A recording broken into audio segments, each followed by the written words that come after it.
to everybody who's participating today. Thanks for joining. This is a discussion here about this new law. This is one of the hot topics that I'm seeing and hearing a lot about, getting a lot of questions.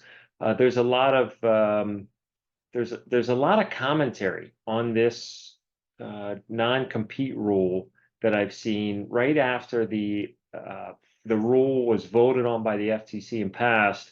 You start to see a few articles pop up, but it seems like somebody writes a little commentary about glossing over the rule, and everybody else picks it up and carries the same line. So there's a couple misconceptions that I want folks to be aware of.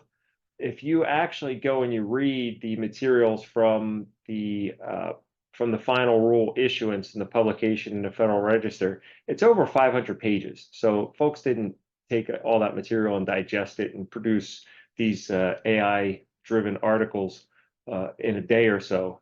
And hopefully you'll learn some new stuff today as we're talking about this, or some things to think about that haven't been mentioned by anybody else. A few nuggets.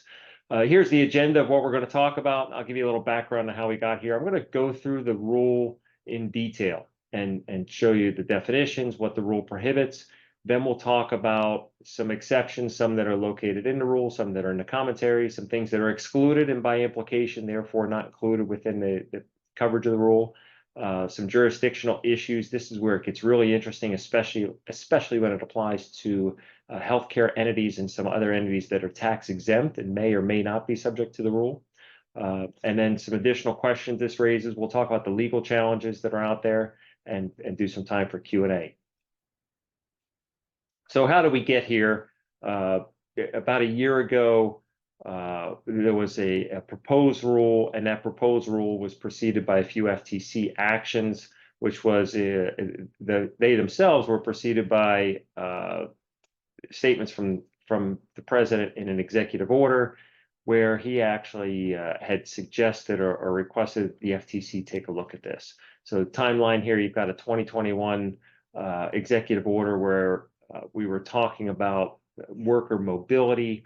2022 FTC policy statement essentially saying that we believe we have the authority under Section 5 of the FTC Act to regulate non-competes because they're an unfair method of competition. This is one of the main issues that we're going to see in the legal challenges that have been filed so far. And then the FTC in 2023 in January took action against some companies and some executives for what they said were onerous and unfair non-compete agreements that employees were required to sign. And they followed that immediately with the issuance of this proposed rule that ultimately they took comments on and turned into a final rule. The final rule is similar to the original proposed rule, but there's some distinctions that I want folks to be aware of. And the big overarching principle that I see in the final rule versus the proposed rule is the final rule is broader. Some of the areas where we thought there might be some exceptions or some narrowing of the rule, specifically when it comes to who would be subject to the rule as far as key executive employees or high-level executives, or somehow based on compensation or job duties or exemption status. That really goes out the window, and the rule applies to almost all workers over whom the FTC has jurisdiction. And again, this jurisdictional question is really one that I think we're going to see some future legal wrangling over, and I'll explain why as we dig further into this. Here's what the rule looks like. If you pull it up and where it's going to land in the Code of Federal Regulations, it's going to be a Part 910, and this is the layout, essentially the different sections of that regulation, and we're going to walk through these in a little more detail. Section 910.1 lays out the definitions. There's several definitions in this section. The ones that are most important that I want folks to be aware of course, first is, what does a non-compete clause mean? If the FTC is saying that it's an unfair business practice or unfair act to have a non-compete clause with your employees, well, we have to know what the non-compete clause, what that is. And so here you see the definition says it's a term or condition of employment that prohibits a worker from, penalizes a worker for, or functions to prevent a worker from seeking or accepting work in the United States with a different person, where such work would begin after the conclusion of employment. That includes the term or condition, or which also, or alternatively would seek or prohibit an employee from leaving and operating a business. Again, important terms in here. First, it applies to things that occur after conclusion of employment. That means that you can still have employees under contracts, and this is pretty common, where you have employees under contracts that say no moonlighting or no working for competitors while you're working for us. That's still perfectly legal. And worker is, we're going to see also in the definitions, is broadly defined. So you can have an independent contract relationship with somebody that says, while we're under agreement, you're not going to work for any of my competitors. That's still allowed. This all applies to things that happen after conclusion of employment. And it's a very broad interpretation of non-compete. It's not only something that's labeled a non-compete clause and has specific language in it, it's something that functions to prevent a worker from competing. So this can be, and I'll show you some examples here as we dig a little further in, but it can be much broader. Let me give you one example that I read somewhere. You know, as I was preparing to do this, I read the rule and I wanted to see what other folks were talking about. And I saw some commentary where someone was suggesting, what other things can you do? And in a prior seminar I'd done on a proposed rule, we talked about garden leave provisions, where essentially these have become a thing. They come from Europe and they've become a thing in certain states in the US, Massachusetts, New Jersey, maybe another state, where a company says at the conclusion of your employment, we're going to pay you some amount not to compete. Well, as I read the rule, and there's even some commentary in the FTC's in their publication, that would violate the rule, because anything that would function to prevent a worker post-employment from competing, even if you're paying the worker not to compete, that would violate the rule. How do you get around that? Well, you get around it by, there's nothing that says, and the FTC says this in their commentary as well, nothing prevents a company from scaling back duties and saying, we're going to keep you as an employee for another however many months and continue to pay you. You're just not going to have the responsibilities you had before, or maybe you'll have no responsibilities. There's nothing that would prevent that as long as the employee is still, that person, that worker is still considered employed. It gets maybe a little bit more gray with independent contractors and other relationships, but certainly if you keep somebody as an employee, keep them on the payroll and continue to give them the same benefits and compensation, then under the rule as it's written, and as I read the FTC commentary, you could continue to do that, but you could not pay them some reduced amount in a garden leave provision so that they will not go and compete somewhere else. Senior executives are a defined term in a statute. We'll come back to what the definition means, but this is what the non-compete provision says, and it applies. There's two sections of it. One section applies to workers other than senior executives, and then the other section applies to senior executives. They're similar, and there's one distinction. I've laid out, and I summarized some points here to fit it onto the slide and make it a little easier to digest, but I've laid out here that what that statute or that regulation says. Workers other than senior executives, those workers, it is an unfair method of competition for a person to enter into or attempt to enter into, enforce or attempt to enforce, or represent that the worker is subject to a non-compete clause. You can't tell them that they're subject to a non-compete hoping that they won't challenge it. That would be an unfair method of competition according to the FTC. Pardon me. So what's the difference with senior executives? For senior executives, all the same apply, except there's essentially a grandfather provision, because this will not apply until after the effective date. And the effective date is stated in a rule. It's 120 days out after the date of publication in the Federal Register. This rule, although it was announced a couple of weeks ago, was published, I understand it was published yesterday in the Federal Register. So if you count 120 days from that, that puts us at September 4th of 2024. So for senior executives, you can't enter into this non-compete clause that's entered after the effective date. You can't enter after the effective date into the non-compete clause, and you can't try to enforce it if it's entered after the effective date. But can you enforce one if it's entered prior to the effective date, and can you enforce it after the effective date? In other words, if you have somebody who qualifies as a senior executive, and you want to lock them down now, let's say they're not under a non-compete. Most certainly, if they're under a non-compete right now, it's going to be enforceable going forward until that contract is renewed or terminated or something else. Certainly under the current contract, that non-compete provision for the senior executive is going to be enforceable after September 4th. What if you want to lock them down between now and September 4th? Can you have them sign an agreement this month that locks them in for the next 5 years?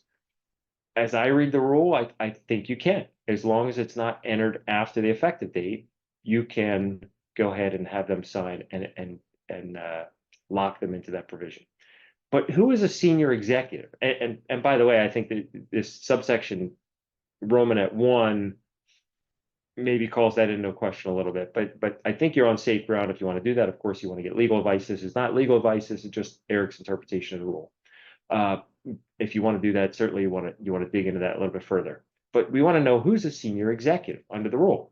Senior executive is someone who was in a policy-making position for the company and received total annual compensation of $151,164. There's that section of that definition. This is back in the definition section of 910.1. It's a little bit longer than that because, in my view, the FTC is trying to take a very broad view of that compensation. So that compensation includes, if it's annualized, if we're talking about a partial year, it includes bonuses, it includes commissions, anything that's received either in a, basically, if you are trying to qualify as senior executive and you're looking at compensation, it essentially leaves a way to get someone to that income level based on various different components. So they could reach the $151,000 income level, and then they have to be in a policymaking position. But the policymaking position, that definition, I read is very narrow. Policymaking position is essentially somebody equivalent to a CEO. It's not going to work if they're a manager or a division chief. It's not going to work to say, well, you're our, Sally is the head of marketing and makes all policy decisions with respect to marketing for the company. So, and Sally makes enough compensation, we're going to lock her into a non-compete, or we're going to keep her locked into her non-compete. That's not going to fly. The FTC actually talks about this in the rule commentary, where if you have subsidiaries or divisions under one global conglomerate, essentially, unless those particular officers who oversee those divisions make policy for that conglomerate, they're not going to be considered somebody in a policy-making position. We're really talking about high level executives. I see this as some gray area for a future legal challenge, maybe, but it's not going to apply to a business manager, a shift manager, anybody who's not making global company policy. So there's a notice requirement. This is the other part of 910.2. If you have employees that are under non-competes, you have to give them notice. There's a form notice that the FTC suggests. Whenever I see a statute or a regulation and there's a form of a notice or some type of form of language that is suggested by the rule or statute, my practice is it's generally safest to use whatever that form is. It's pretty straightforward, and it would require employers, for anybody they have on non-compete contracts that aren't going to be enforceable, i.e. anybody who's not a senior executive policy-making person making sufficient compensation, you're going to have to give notice. And the notice form I can provide, I think I put it here in the statute. Actually, it's the next slide, so you can take the language right out of this slide. So here's the notice that you have to send out. The FTC says you have to send this, at any time, but no later than the effective date of the rule. Or not that you send a notice, but you have to advise your employees subject to non-competes sometime prior to the effective date of the rule that as of the effective date, they're no longer subject to the non-compete. So here's the form of the notice that the FTC has published along with the rule. And then there's also, you can include in here web links to the FTC website for the publication, for the final rule publication, and for different languages for interpretation for your employees. That's all in the rule.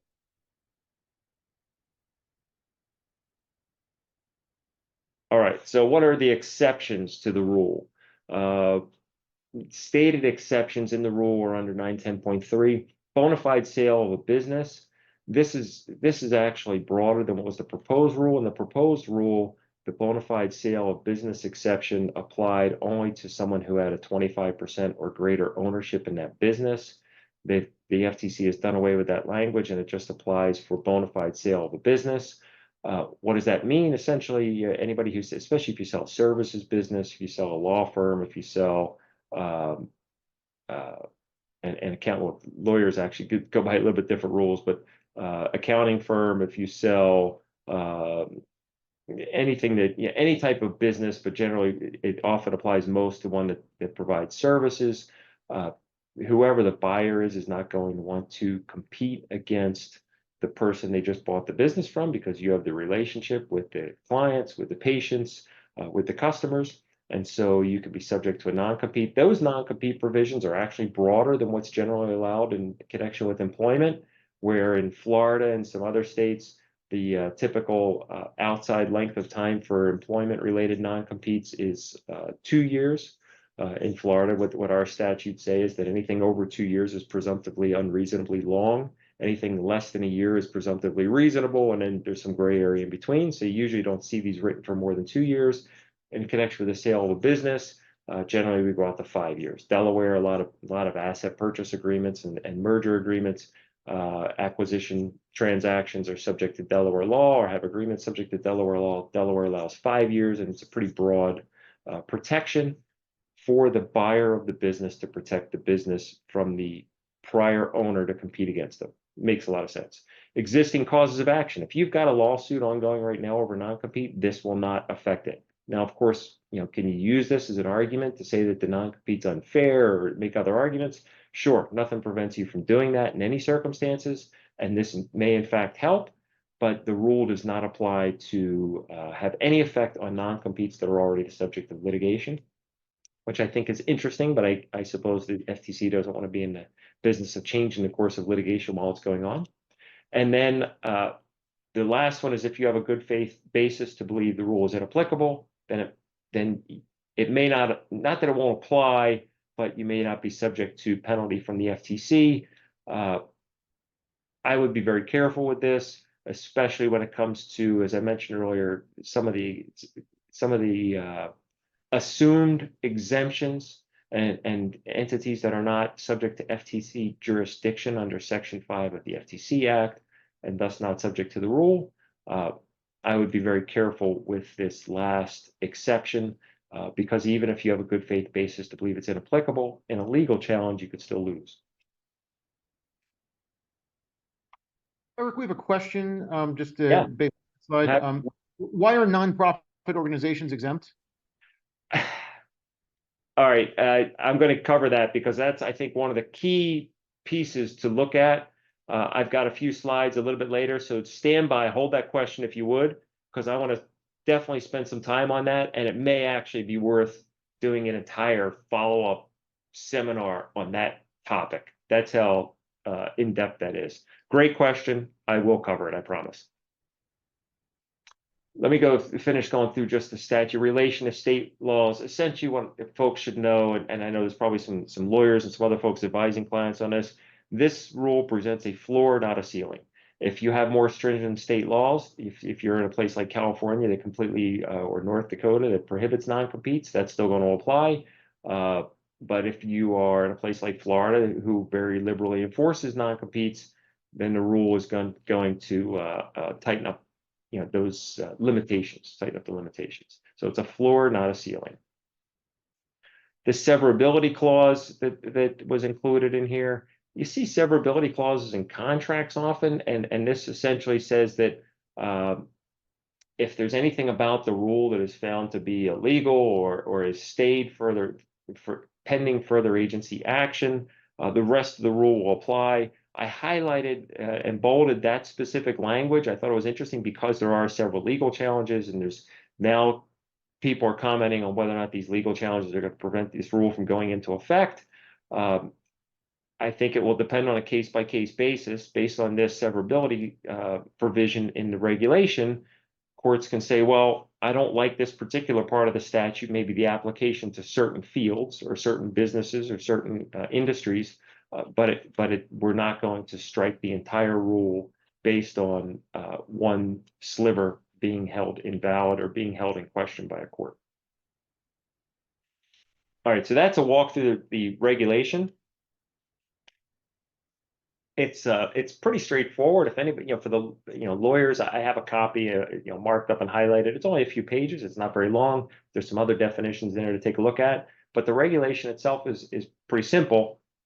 It's everything else that goes around it that starts creating some interesting issues and complications. So, to rehash some of the exceptions we already talked about and add some new exceptions. Of course, the senior executives that we talked about earlier, they won't be subject to protections of this rule if they're already under contract. But after September 4th, the rule is going to apply to everybody. So it's only a grandfathering provision for senior executives, so that's a limited exception. Non-competes and pending litigation are accepted. The sale of business is accepted. Franchisor, franchisee contracts, many franchise agreements contain non-compete provisions. If you're an employee of a franchise, then this will apply, whether it's you're the employee of the franchisor or franchisee. But in that franchise relationship, the FTC specifically discussed this, carved it out of the rule, but also in the commentary said that doesn't mean we don't have antitrust concerns over these provisions. In other words, if you're a franchise and you're trying to lock people in, and I've seen this with businesses where they don't have any presence, they don't have any location, somebody folds up the franchise, and then the franchisor wants to prevent these folks from competing, even though there's no other competition in town, you still may have a hard time with that, but not specifically under this rule. But I think the FTC is signaling that they don't like these, and they did consider passing something to affect franchises. They just didn't put it into this rule. And then the big question here, and this is going to lead us into the nonprofit question, employers accepted from FTC jurisdiction under Section 5. So if you look at this section of Section 5 of the FTC Act, it's also in the U.S. Code at Section 45A2. The FTC lists businesses that are not subject to Section 5 of the FTC Act. And you'll see in there banks, savings and loans, credit unions, common carriers, and firms governed by the Packers and Stockyards Act. Candidly, I haven't read that act. I'm not even sure who it applies to. But those are the listed exceptions in the statute. If you have heard or read something or heard someone say that nonprofits are or tax exempt entities are exempt from coverage, that's not in the rule, and it's not in the statute. And this goes to the question that was asked, what's the issue with nonprofits? Are they exempt, or what's their status? The FTC spent a considerable amount of time commenting on this in the publication. And I went through it in detail, and it's pretty informative. And if you look at some of the cases and the history of how the FTC has enforced Section 5 against nonprofits, you'll see that it has had some enforcement actions. There's a Supreme Court case where jurisdiction was permitted. The way it gets, people are getting here, and why people are saying it doesn't apply to nonprofits, is the definition of a corporation under it's close to that exception at 15 USC Section 45. In Section 44, there's a definition section, and it talks about who is subject to the FTC Act, and it mentions persons, partnerships, corporations for profit. And so when you see corporations for profit, you naturally, or maybe you want to imply from that corporations that are not for profit are not subject to the Act. And that's how we arrive. So it's not a specific carve out. It's really the way that definition is written. But that's not the end of the story. I'm going to make an analogy here. Often when we talk about business entities, we talk about the legal status and the tax status. The legal status of a business, if it's a corporation, if it's a limited liability company, limited liability partnership, et cetera. And then you have tax status. Under tax status, a lot of small businesses especially elect to be taxed as an S Corp, and that's a tax designation, S Corp. An S Corp can apply to a corporation, it can apply to a limited liability company, but you do not need to be a legal corporation to be an S Corp. I've had clients come in, I've talked to folks that have said, my accountant says I should be a corporation or I need to be a corporation because I should be an S corp. And if your accountant is changing that for you, or doing that, and giving you that kind of legal advice, they should stay in their lane and just stick to tax. The tax designation, you can be an S corp, doesn't mean that you're a corporation for legal purposes. Those are two separate things. I read this rule and the legal status of a nonprofit as being analogous to the difference in the status for tax purposes and for IRS purposes and legal purposes. There's a distinction that the FTC clearly draws between a corporation for profit or not for profit and a tax exempt entity. And so there's a difference there that is very important to interpreting this rule, especially for certain industries that have corporations not for profit that are in fact very profitable or provide significant benefits for the members and the employees and the executives that are involved in that corporation not for profit, notwithstanding the tax exempt status, which means it doesn't have shareholders that collect the profit.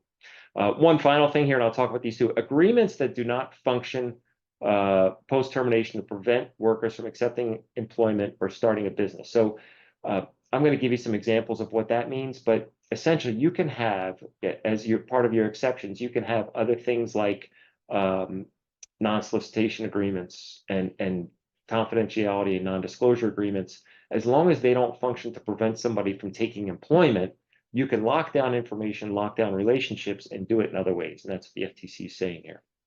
So there's the answer on the nonprofit. I'm going to come back to that one, focus on it for more time. I'm going to finish with the exceptions, which are these particular agreements that you can still have to protect things. These are going to be your alternatives to a non-compete. And what can you do if you want to protect, for instance, relationships with patients or with customers, or you want to protect your intellectual property and proprietary information? There is still things that you can do.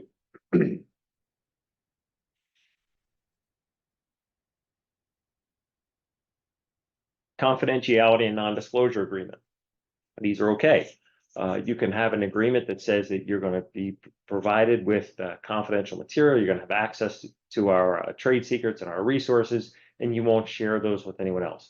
On their face, those are fine. Where you may run into a problem is if you have a non-disclosure agreement that says, let's just say, pick an industry, for example, let's say lawyers, even though, again, most lawyers aren't subject to non-competes, and I have an agreement with an employee, and that agreement says, you're going to work for us as a law firm, and you promise not to disclose any information about the law firm. And if you stop working for us, you promise not to disclose anything that you know about practicing law or ever learned about practicing law for the next 2 years. Well, that's different. It's not just protecting our proprietary information, our client data, and things that we have in a law firm. We're essentially saying, locking you into a position where you're not allowed to talk about anything having to do with the law for the next 2 years. You could call that a non-disclosure agreement, but it would act to prevent that employee from taking a job somewhere else because they couldn't talk about the law. And the FTC talks about that and says you can't do that. Any agreement that has that effect of locking somebody out of employment, and this comes back to the garden leave provisions, anything that prevents them from taking employment somewhere else is going to be in violation of the rule. So anti-piracy non-solicitation agreements, these are agreements that you have to protect your relationships with patients, with clients, with referral sources. These are okay, but again, they could be too broad. You can have a non-solicitation agreement that says that you won't solicit anyone who may be a potential patient of our practice for the 2 years after you leave. Well, of course, there's one thing about protecting your own patients. There's another thing about protecting or trying to prohibit somebody from engaging in relationships, a patient relationship with someone with whom you don't have any legitimate relationship or interest. Non-recruit, no hire agreements. These are agreements that basically say you won't, if you leave employment, you won't come back and try and take some of our other employees with you and hire them onto your own business or take them and recruit them somewhere else. Training repayment agreements, what the FTC calls traps in their commentary. And these, I say, are okay with caution. If you're using these are essentially, this is an agreement that says, let's say I bring somebody in. I had a client a few years back who had an extensive training program, and this is part of the basis for why they had a non-compete. We bring in people that have no experience, no training, and we spend at least 3 months training them in a classroom environment. Then we spend the next 3 months in on-the-job training. The entire time they're being paid, and we want them working for us. And they had an employee who came in and was, had gone through all the classroom training, had done a month of on-the-job training, and then jumped ship to a competitor. And we got into the situation trying to enforce the non-compete. Well, an alternative to that would be a training repayment agreement. Say, we're going to provide you with training that, and we're going to pay you, and this is worth X amount of dollars. If we were charging on the open market, this would be $10,000, worth of training that we're providing you. And if you leave our employment without providing a certain amount of work for us, then you will agree to pay us back that amount. If this is reasonable, it's okay. But you run into circumstances where if it's excessive, it's sort of like a liquidated damage provision, maybe. If it's excessive, then it may be considered an agreement in violation of this rule that prevents somebody from taking employment somewhere else. As I mentioned earlier, nothing prevents a company, again, from keeping your employees from working for competitors while they're still working for you or while they're under contract with you. So you can still do that. All right, here's some, I list out here some other examples. You can take this slide away. I've got a couple minutes to cover these. So we talked about NDAs, overbroad NDAs. Those would violate the rule potentially. A non-solicit clause that prevents a doctor from treating anyone who is formerly a patient, a prospective patient, or someone who could become a patient of the former employer. That could be problematic. Again, anybody could be a prospective patient depending on what type of practice you have. And if it's overbroad, the FTC is not going to like it, and you're going to have a chance of having that struck down. This is an actual example. One of these trap agreements was an actual example that the FTC had used, which was this last,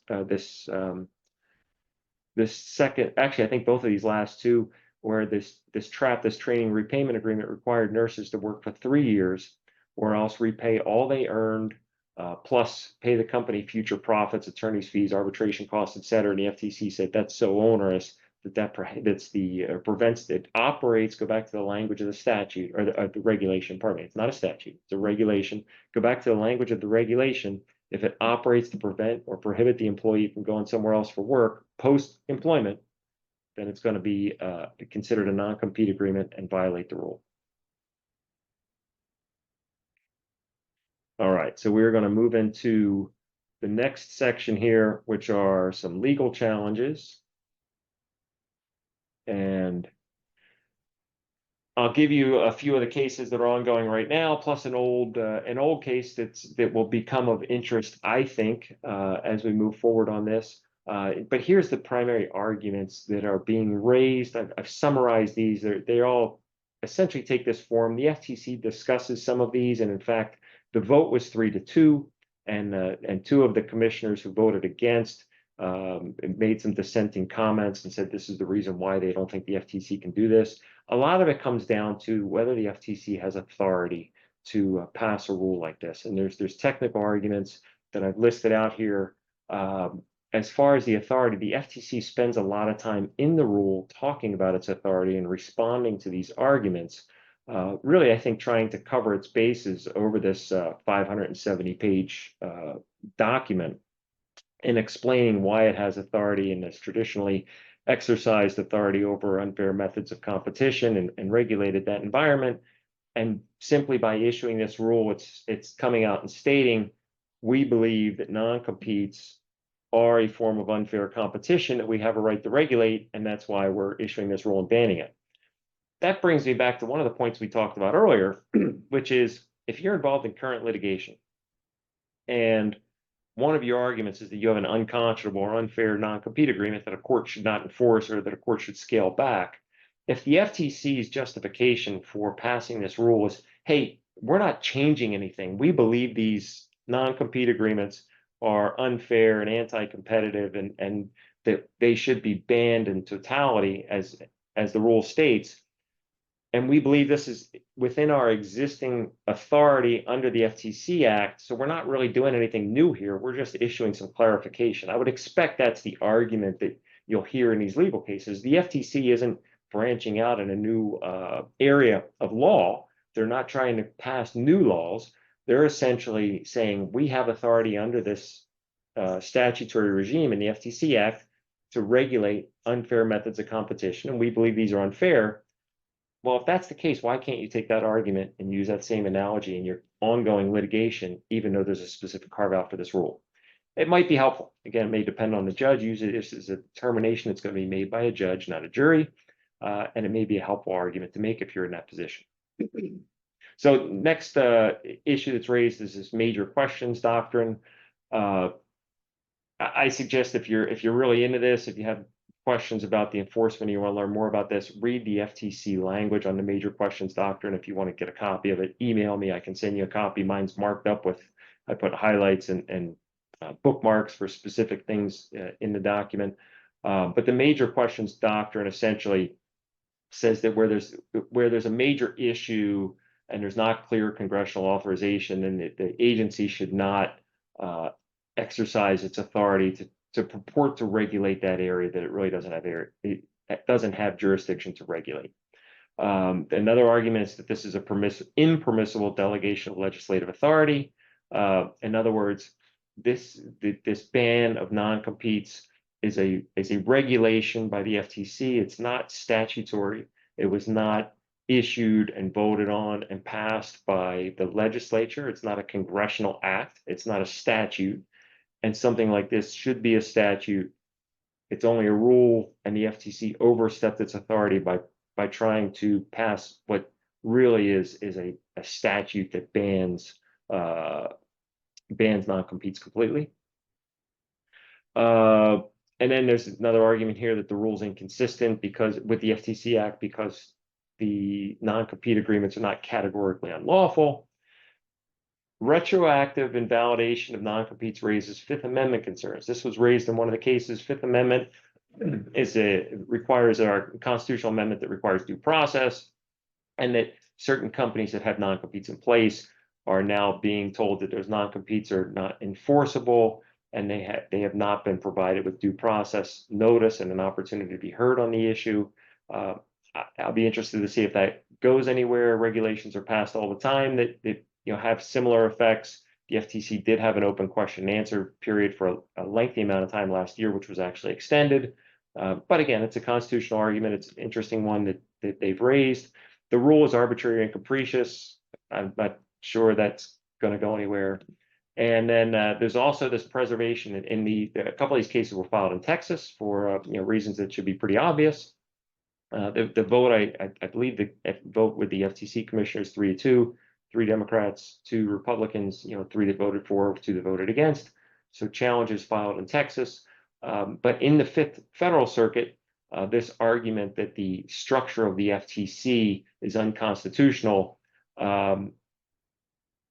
has already been shot down, but it's only in the Fifth Circuit. There may be some other federal circuits, but it's not something that's been ever ruled upon by the Supreme Court. So the argument was raised essentially as a preservation. It's just a legal tactic to preserve that argument, to be able to make it if the case advances past the Fifth Circuit into the Supreme Court. One argument that was not raised that I've seen so far, I'm a little surprised given a few of the ones that I show up here on the screen, is 10th Amendment impairment of contracts. The government should not pass any rules, or the states, it says, but it's often applied to any governmental entity, should not pass a law or a rule or regulation that impairs existing contracts. And so anybody who's got a non-compete contract now, and you say, well, we agreed to hire this person, pay them whatever compensation, bonuses, provided these benefits, and we've had this relationship, this contractual relationship that includes a non-compete. Now you're coming along and you're striking some of the benefit of our bargain, and that's an unlawful impairment of contract in violation of the Constitution, 10th Amendment. I haven't seen it. If anyone else has, I'd be interested, or if there's an obvious reason that I haven't grasped yet. Again, I'm just digesting this. I've had as much time as anyone else. I'd be interested to hear what that reasoning is. Here's some of the cases. I provide you the sites. You can see that 2 of them were filed right away in Texas on April 23rd, which I think was the day of the vote or the next day after the vote. One filed a little bit later in Pennsylvania. I haven't looked at this ATS Tree Services case. I'm really curious to go. Ryan is a service agent, maybe accounting firm, service agency. And of course, The U.S. Chamber of Commerce did say when the proposed rule came out last year that if the final rule did pass, they were going to immediately challenge it. And of course, they did that. The other case that's up here on the screen for your reading and viewing pleasure, should you be so inclined, is the California Dental Association, the FTC. This is a 1999 case. Why did I put this up here? Because it addresses this jurisdiction issue where in that case, the California Dental Association had asserted that it was not subject to FTC jurisdiction under Section 5 because it is a tax-exempt organization, thus a corporation not for profit, thus not subject to the rule. The case went to the Supreme Court, and the Supreme Court said the FTC does have jurisdiction. So that case should give anyone pause, and there's other cases that cite that one since then. That should give anyone pause who makes a blanket statement that the non-compete rule does not apply to nonprofit corporations, many of which are in healthcare. And that's what we're going to move on to next. And I'll spend a few minutes talking about this, and this is why I asked to kind of wait till we get to the end. I mentioned earlier, franchises are excluded, but some of the language in there did, the FTC said we still have antitrust concerns with franchise agreements that have non-competes. I may just take a look at that a little bit more in depth. I have some curiosity there.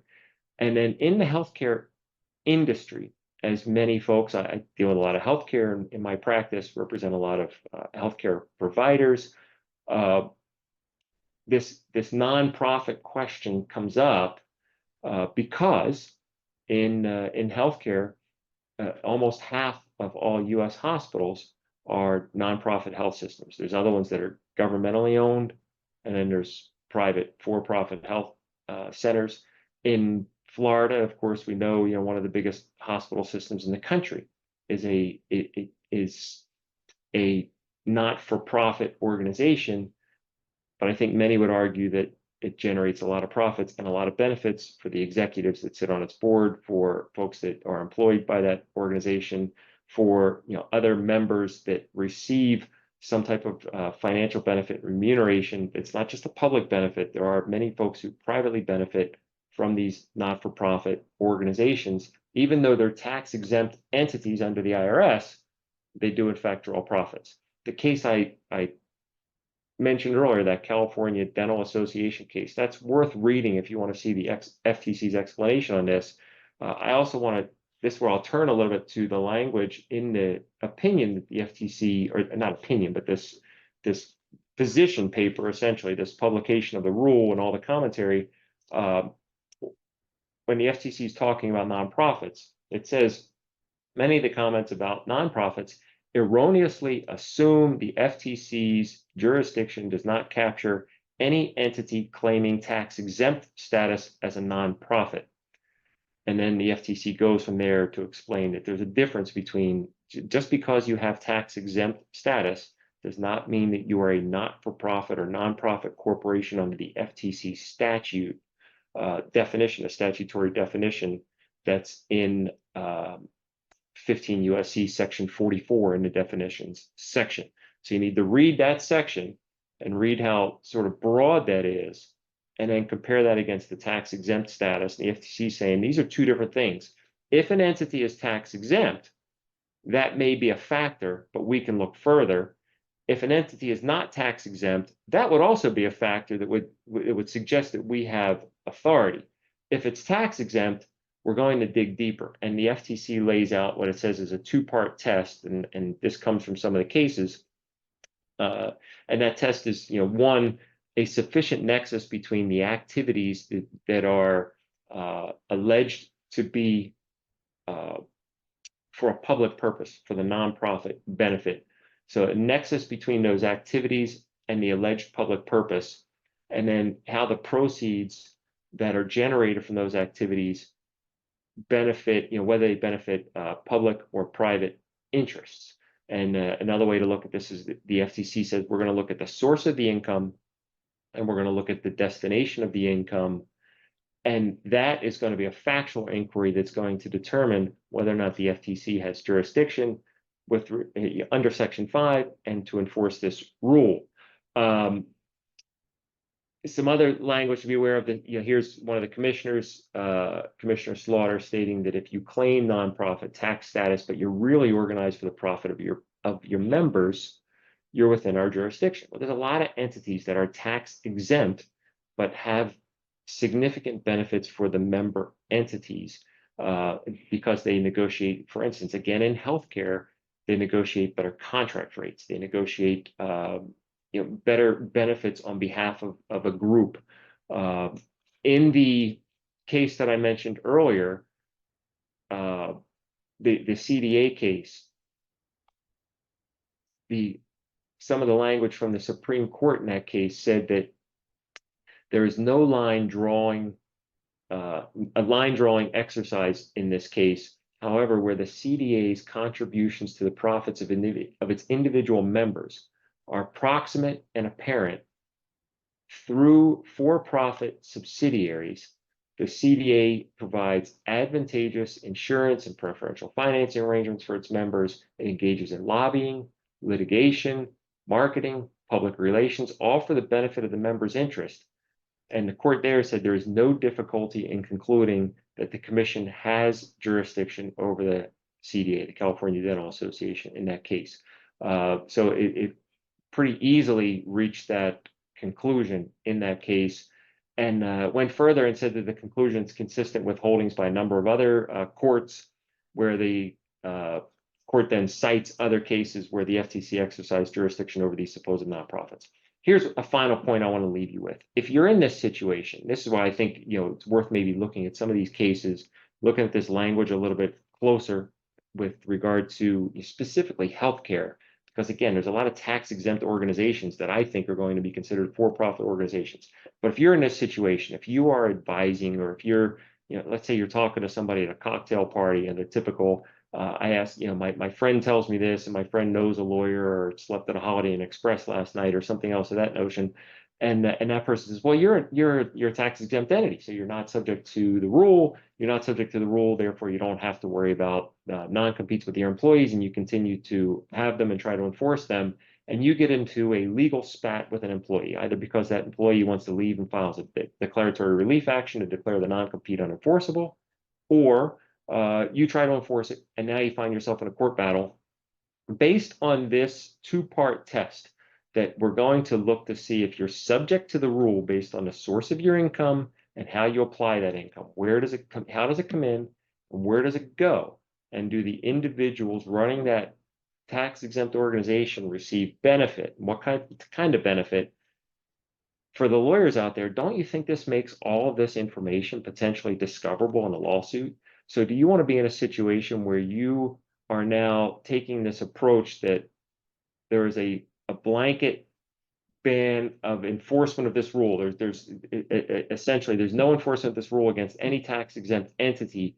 I'm now in a legal dispute, and I start getting discovery questions, or if I'm on the other side, I'm challenging this, I start issuing discovery, asking for all of your financials, so I can essentially engage in a private audit to see how you're applying your funds to make this argument that you're in fact, there's lots of profits that your members generate for the benefit of the members in the organization, notwithstanding your tax exempt status. I think that opens up a whole can of problems that a lot of these organizations are not going to want to be subject to. So my point on this one is to proceed with caution. There are some organizations, some industries that are clearly excluded from enforcement, but I think the enforcement here is going to be pretty broad. If you ask me today, my sense, I didn't read through all these cases. I did look at the complaints. I've read quite a bit on this. I think these legal challenges will ultimately fail, and I think this rule will stand up. And I think it's going to apply much more broadly in the healthcare sector in particular than what we are hearing so far from folks who just skim the rules, gloss comments, and the initial FTC fact sheet on this, and an issue, came out, wrote an article, or made an opinion that, oh, this doesn't apply in these industries. I just think they're wrong. So with that, I think I'm going to wrap up. I don't know if there's any other questions here. I did get through a good amount of material that I'm glad we were able to cover. If there's further questions on this after the seminar, please feel free to reach out and contact me. I deal with these non-compete issues a lot, especially with healthcare clients and some technology folks. where we're dealing with these, evaluating with these, negotiating them. And now I'm going back with clients and we are having to reevaluate some of the earlier contracts and figure out how can we best protect interests without running afoul of this rule, which I'm pretty certain is going to eventually take effect. So with that, yeah. So let me throw them out there. With regards to notice, do I have to notify ex-employees if the non-compete is still in force? Good question. Yes, I think the best practice. I should have prepared for that. I could probably look at the rule and see, but yeah, anybody who thinks they're under a non-compete, they're not going to be under it. The FTC does say that if you can't reach it, if you don't have an address, I mean, you basically send something. You can send an email to their last known address and let them know that they're not subject to enforcement. This is a scale back a little bit from the proposed rule, which would require businesses to essentially rescind these non-compete provisions. Now you just have to notify them and tell them that they're no longer subject to it. The next question that I think would be a logical follow-on to that was, what if I don't do that? Well, if you're not enforcing these, I wouldn't encourage people to ignore it, but I don't see the FTC coming out taking action against a primary care practice outside in the suburbs of Orlando that didn't notify an employee from a year ago. I don't see that type of action coming down the pike. But yes, I would send notice to anybody who still thinks they're under a non-compete. Another question here. Does this apply to employers with fewer employees? Employee size doesn't matter. Worker is defined very broadly in the statute. And in